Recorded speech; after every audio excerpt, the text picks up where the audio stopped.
Grisa TV, um olhar pangrisiano. Se houve um olhar que eu considero importante na minha vida, de olhar para dentro das realidades, buscar as essências, está no fato de ter constatado que o ser humano, livre da culpa, vive melhor. Eu costumo sempre dizer para as pessoas que eu oriento, não se trata de culpar pessoa alguma. Trata-se de entender a situação, porque isso e aquilo aconteceu, para aperfeiçoarmos o processo daqui para frente, para construirmos uma vida melhor e sermos mais felizes. Então, livre da culpa, sou mais feliz. Esse foi o título que eu dei a uma fita cassete que gravei no início dos anos da década de 1980. Quando eu gravei essa fita, na época, hoje é CD, eu conversei com meus botões e pensei assim, se o Papa ouvir essa fita, com certeza irá me excomungar. Mas eu também tenho certeza que daqui a 50 ou 100 anos, um colega dele, sentado no mesmo trono do mesmo papado, terá que me pedir desculpa. Modéstia que vá às favas. O interessante é que já se passaram mais de 25 anos e até hoje, sequer uma vez, uma pessoa sequer me chamou a atenção, como se eu tivesse feito algo exagerado. Então eu digo, significa que eu dei uma boa tacada, ou que as pessoas foram muito condescendentes comigo, ou que realmente a percepção desta realidade é mais verdadeira e profunda no ser humano do que parece à primeira vista. Hoje o CD chama-se Livre da Culpa, Vivo Melhor. Sim, todas as pessoas vivem melhor quando constatam que não são culpadas. E não são, eu digo até que perdão para quem não é culpado é muito pouco. Sim, porque as pessoas, como falamos já neste programa, fazem sem querer. E se você faz sem querer, você não pode ser considerado responsável e muito menos culpado. Porque o ser humano não é tão livre quanto parece, ou quanto se propalou. Eu digo que esse é um engano milenar e planetário. Afirmar que o ser humano é livre e dotado de livre-arbítrio.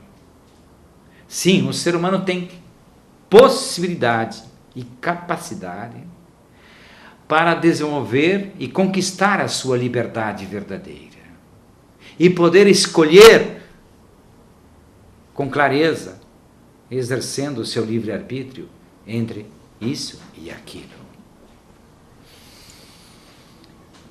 Eu costumo coçar o nariz. Depois. Bem, eu sempre afirmo que as pessoas muitas vezes são julgadas de forma apressada. Porque eu digo, pensa lá, por acaso algum dia você fez alguma coisa por pura maldade, por pura ruindade, por ser vergonhice mesmo, ou até mesmo por ignorância total? Com certeza não. É só você analisar e perceber que você sempre tentou fazer o melhor. Você buscou fazer o melhor. E não fez melhor por quê?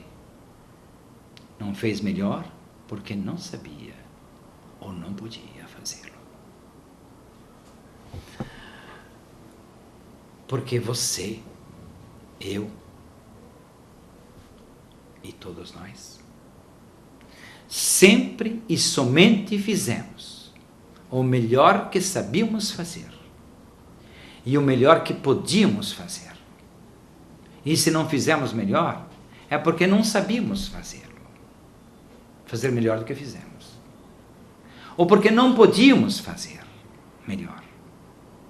E não podíamos fazer melhor por fatores e circunstâncias externas, alheias à nossa vontade, ou por condições internas. Condições internas que hoje nós identificamos como programações mentais e características de personalidade. Se você se sentiu motivado para ler o livro O Jogo e a Estrutura das Personalidades, que nós já mostramos aqui em programas anteriores, você já percebeu que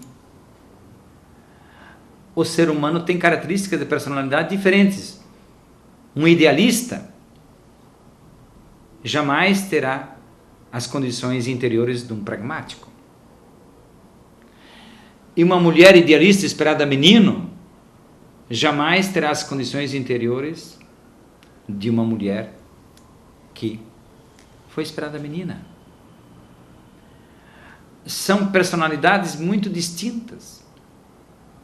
Mas ainda temos os papéis que exercemos na família.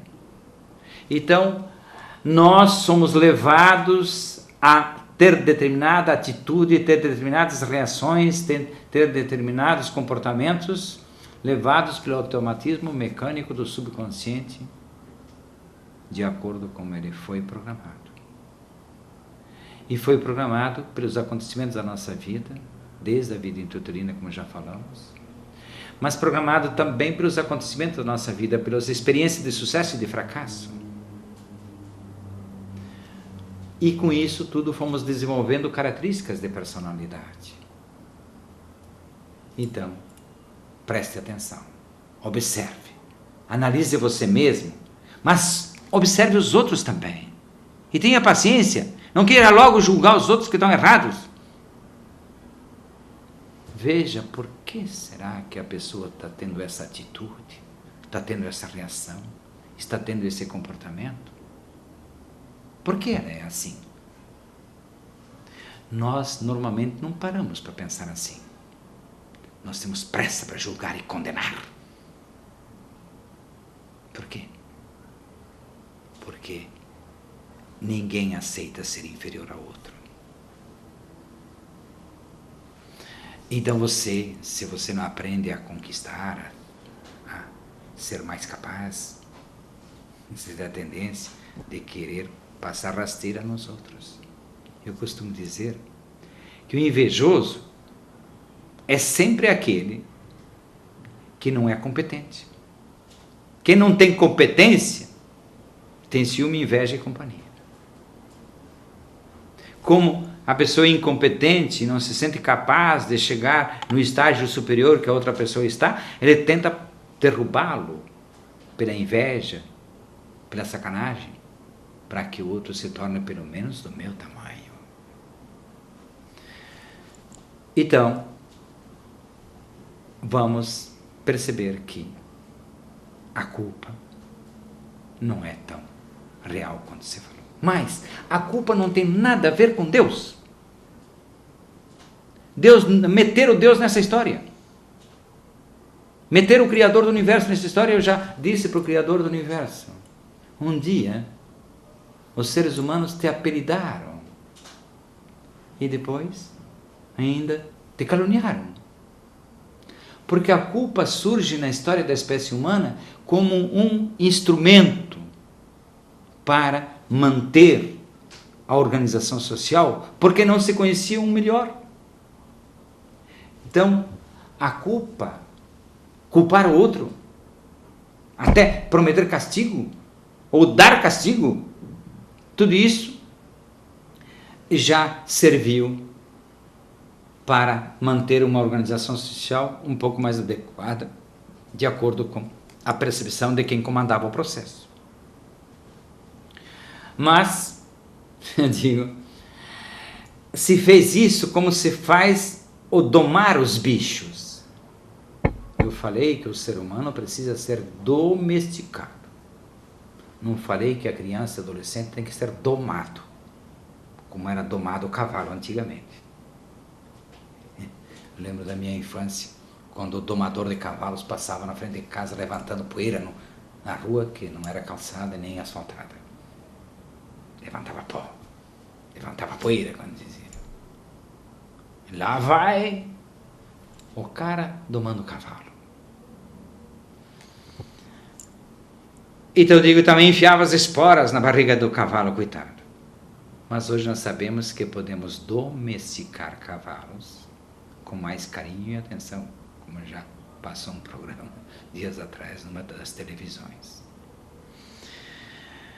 Mas também nós podemos aprender, sim, a saber que criança, filhote humano, também precisa ser domesticado.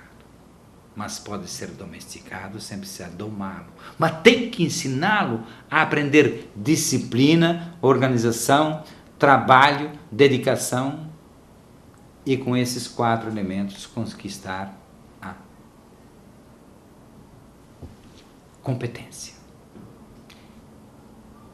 E, repetindo o que eu já disse um dia, pessoa competente não precisa roubar, nem mesmo lá no Senado ou na Câmara dos Deputados, ou na Assembleia Legislativa, ou qualquer outro lugar, ou na Secretaria, ou no Ministério.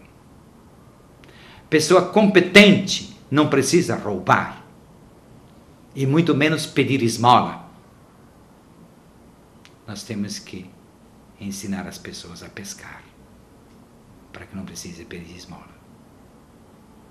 E aí as pessoas vão se sentir mais felizes também, sentir-se mais vencedor, e não apenas pedinte, e não apenas assaltante, e não apenas criminoso.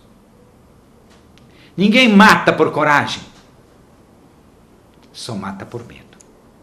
Num dos próximos programas abordaremos esse tema. Obrigado.